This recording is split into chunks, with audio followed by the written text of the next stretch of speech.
حتى أهل البدع والأهواء، أهل البدع العقائدية وأهل البدع السياسية.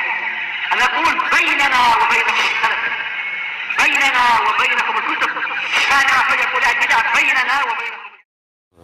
Dari Perlis atau dari Citra?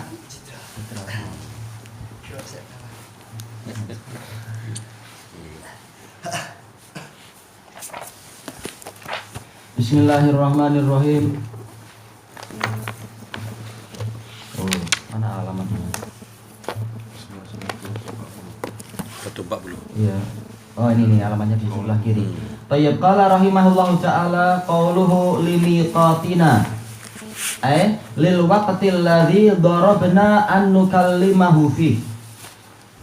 Kata Syekh Abdul Aziz Al-Rasyid, maksudnya limiqatina adalah sampai kepada waktu yang telah kami tetapkan untuk kami mengajak bicara Musa di waktu itu.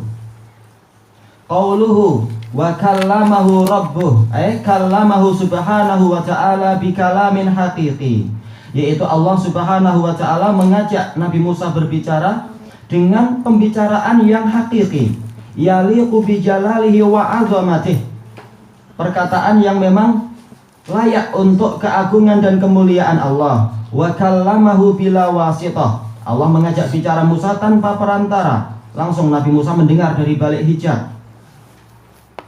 Fahadhil ayat afadat isbata sifatil kalami lillah, maka ayat-ayat ini memberikan faedah ditetapkannya sifat kalam untuk Allah. Wa annahu takallama wa yatakallam, dan bahwasanya Allah itu berbicara dulu dan akan berbicara sekehendak Dia, mengajak bicara makhluk yang Dia inginkan.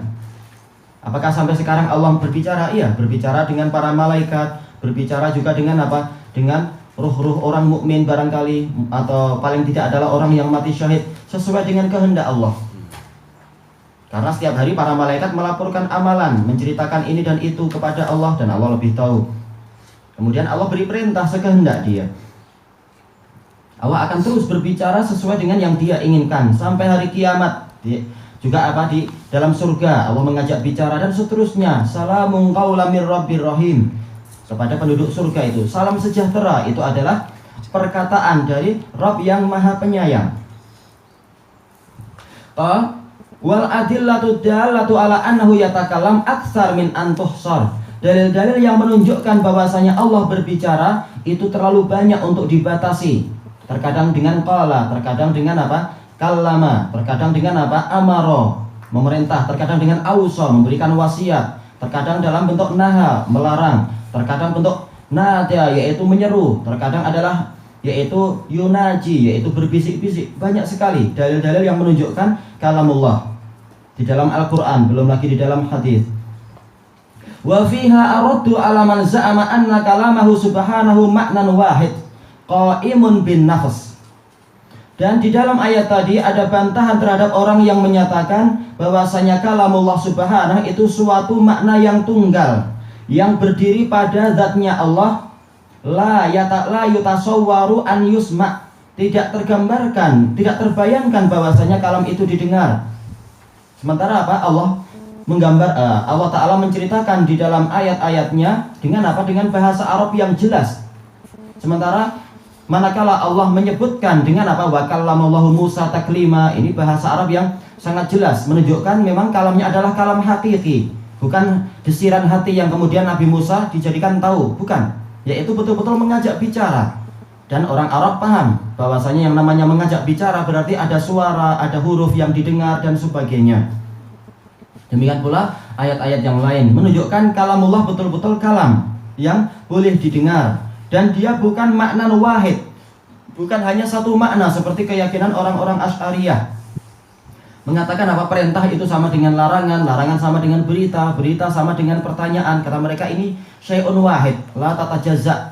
Tapi yang betul bahkan kalamullah itu adalah bermacam-macam jenisnya, memiliki apa? Afrad, memiliki individu yang bentuknya bermacam-macam. Ada yang bentuknya adalah munajat, bisik-bisik. Ada yang bentuknya adalah munadah, yaitu seruan. Ada yang bentuknya adalah amar, perintah. Ada yang bentuknya nahi, larangan. Ada yang bentuknya adalah apa? Tardi, yaitu hardikan. Banyak sekali, bukan hanya satu jenis saja. Adapun mereka mengatakan bahkan apa? Al-Quran itu sama dengan Taurat, sama dengan Injil. Yang beda hanya dari sisi bahasanya. Bahwasanya Taurat itu bahasa Suryani. Kalau diterjemahkan ke bahasa Ibrani jadi Injil. Kalau diterjemahkan ke bahasa Arab jadi Al-Quran. Ini salah besar dan ini adalah penipuan yang terlalu jelas. Kenapa? Kalau Injil kita lihat baik-baik, tidak sama pembahasannya. Bagaimana mereka nggak malu untuk dusta dengan kalimat tadi itu? Ini demi apa? Membela akidah mereka. Kalamullah adalah kalam yaitu syai'un wahid, hanya satu jenis saja. Baik. Qal wa fiha dalilun ala anna kalamahu subhanahu wa ta'ala haqiqatun la majaz. Dan di dalam ayat tadi ada dalil yang menunjukkan bahwasanya kalamullah subhanahu wa ta'ala itu haqiqah, sesuatu yang betul-betul ada. La majaz, bukan hanya gaya bahasa. Li'anahu akkadahu bil masdar, karena Allah Ta'ala telah menguatkan berita tadi dengan masdar. Wa kallamallahu Musa taklima. Faqala, ini tadi. Dan Allah betul-betul mengajak Musa berbicara dengan sebenar-benar pembicaraan. Akkadahu bil masdar li nafyil majaz. Allah menguatkan, menetapkan itu, mengokohkan itu dengan masdar untuk menghilangkan adanya apa? Persangkaan ini hanya majaz, yaitu gaya bahasa. Dalam Arab nggak ada istilah majaz.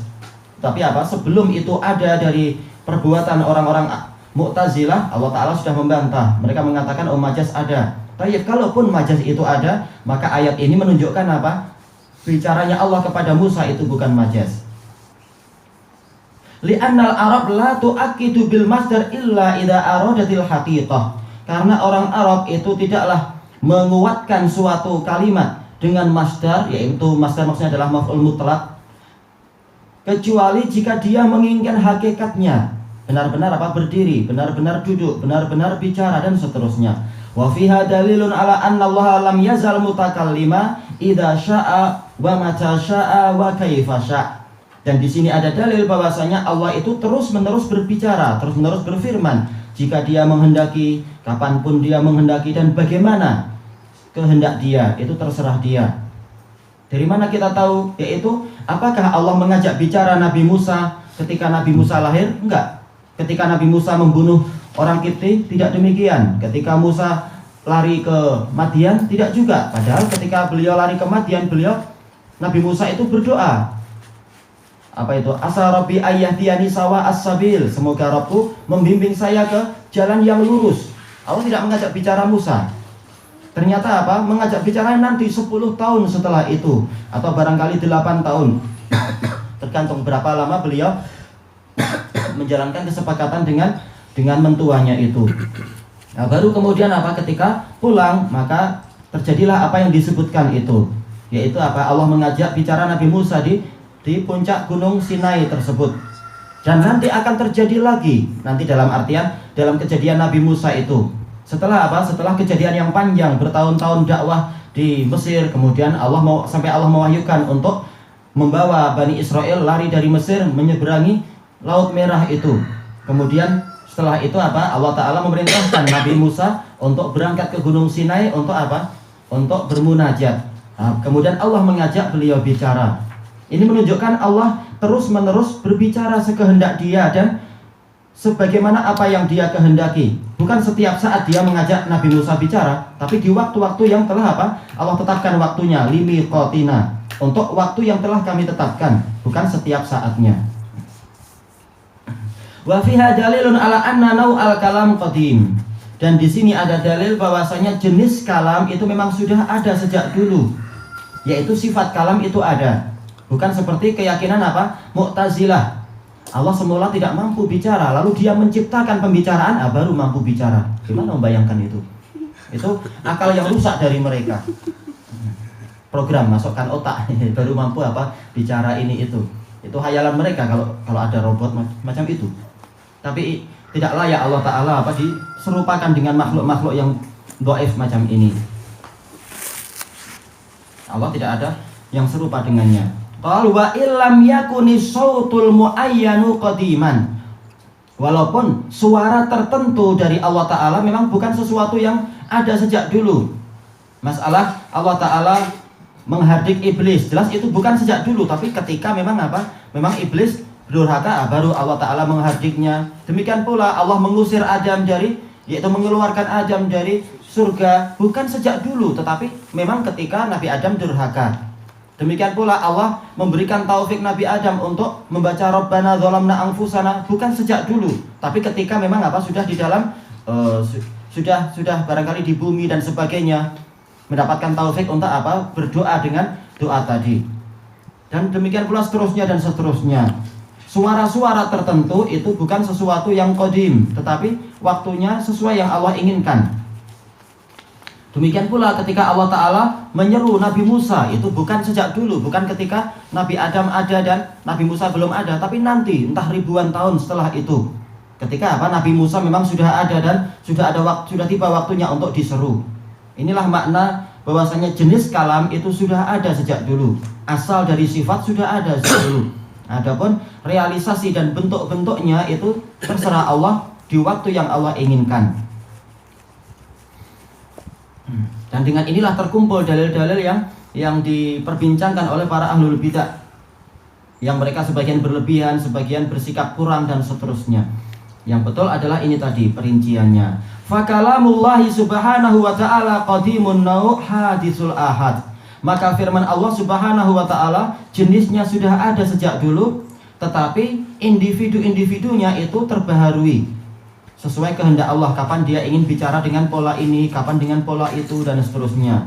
Wa taqaddamatil isyaratu ila anna kalamahu subhanahu nau'an. Dan telah terdahulu isyarat yang menyebutkan bahwasanya kalamullah Subhanahu wa ta'ala itu ada dua macam. Kauniyun qadari, ini yang pertama, yaitu sesuatu yang bersifat makhluk, yaitu yang bersifat penciptaan, takdir, qadari, ketetapan. Sesuatu yang kalau orang sekarang mengatakan alami, tidak terkait dengan syariat. Bukan makhluk tapi penciptaan. Bihi tujadul asya, dengan kalamullah yang inilah segala perkara itu terbentuk. Kalam yang menciptakan, yang dengan itu Allah menciptakan segalanya. Kama qala subhanahu, innama amruhu idza arada syai'an ay yaqula lahu kun fayakun. Hanyalah urusan Allah itu jika dia menginginkan sesuatu, dia tinggal mengatakan kepada sesuatu itu jadilah, maka terjadilah dia. Ini adalah Adalah kalam kauni qadari, untuk menakdirkan sesuatu. Asani kalamun diniyun syar'i, yaitu kalam yang bersifat keagamaan dan syariah. Wa minhu kutubuhul munazzala ala rusulih. Di antara kalamullah yang bersifat syar'i adalah kitab-kitab yang Allah turunkan kepada para rasulnya. Fahuwa alladzi takallama biha haqqan. Allah lah yang berfirman dengan kitab-kitab tadi secara hakiki, bukan buatan Nabi Musa. Taurat itu, demikian pula Zabur bukanlah buatan Nabi Dawud, demikian pula Injil bukan buatan dari Nabi Isa, tetapi ini adalah kalamullah. Demikian pula Al-Qur'an itu adalah kalamullah, bukan buatan Nabi Muhammad sallallahu alaihi wasallam. Tidak seperti ucapan sebagian falasifah bahwasanya para nabi kalau riyadhahnya sudah sedemikian bagusnya, maka nanti dia akan mendapatkan limpahan cahaya dari bulan.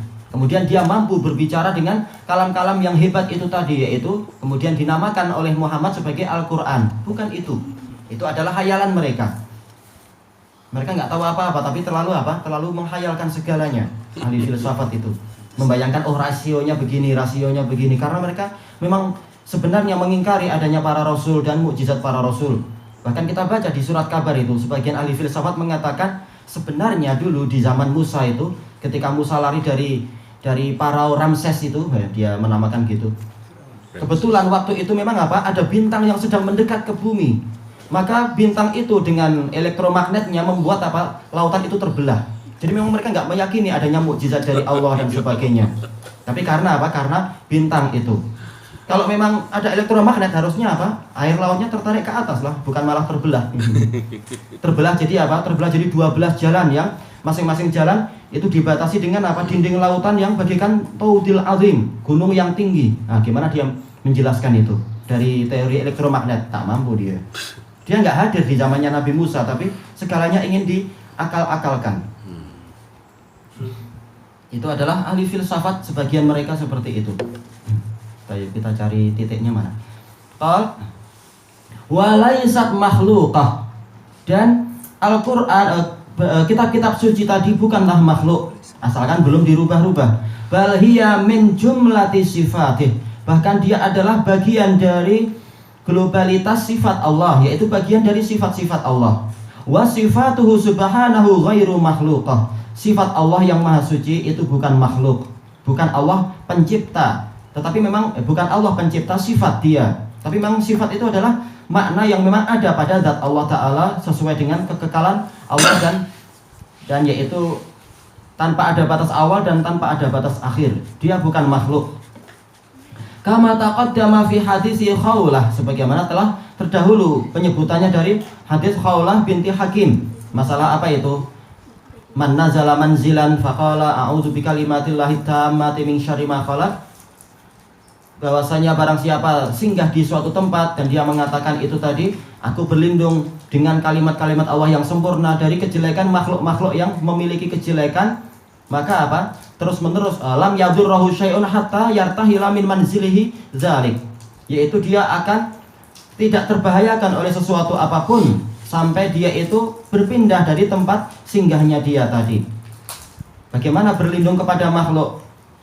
Jelas dia adalah syirik. Tapi di sini Rasulullah mengajarkan berlindung kepada apa? Kalimatullah, menunjukkan kalimatullah bukan makhluk. Qal wa bihi istadalla al-Imamu Ahmad wa ghairuh, dan dengan hadis Khawlah inilah Imam Ahmad dan para ulama lain berdalilkan bahwasanya kalamullah itu bukan makhluk. Bahkan apa? Barang siapa mengatakan Al-Qur'an itu makhluk, Al-Qur'an adalah kalam manusia, maka apa? Maka dia akan masuk neraka. Yang orang itu yaitu Al-Walid ibnul Mughirah mengatakan, in hadza illa qaulul bashar sauslihi saqar, mengatakan ini tidak ada kecuali ucapan manusia. Allah Ta'ala mengatakan aku akan masukkan dia ke dalam neraka saqar, menunjukkan bahwasanya kalamullah bukan makhluk. Barang siapa mengatakan kalamullah itu makhluk, maka dia akan dimasukkan Allah ke dalam neraka. Tayyib. Ala anna kalamallahi ghairu makhluk, bahwasanya kalamullah itu bukan makhluk. Li'annahu amara bil isti'adati bi kalimatillah, karena Rasulullah memerintahkan untuk berlindung dengan kalimat-kalimat Allah. Seperti apa? A'udzubillah, aku berlindung kepada Allah. A'udzu bi kalimatillah, aku berlindung kepada kalimat Allah. Ini boleh berlindung kepada sifat. Sebagaimana sumpah dengan sifat itu boleh. Wa izzatillah, demi keperkasaan Allah itu boleh. Padahal sumpah dengan makhluk itu syirik. Tapi kenapa boleh sumpah dengan izzatullah? Menunjukkan sifat Allah bukan makhluk. Tayyib. Wal isti'adatu bil makhluk syirik. Sementara isti'adah, minta perlindungan kepada makhluk, itu adalah syirik. Fadalla ala anna kalamallah ghairu makhluk. Maka ini menunjukkan bahwasanya kalamullah itu bukan makhluk. Tayyib. Ilahuna wallahu a'lam.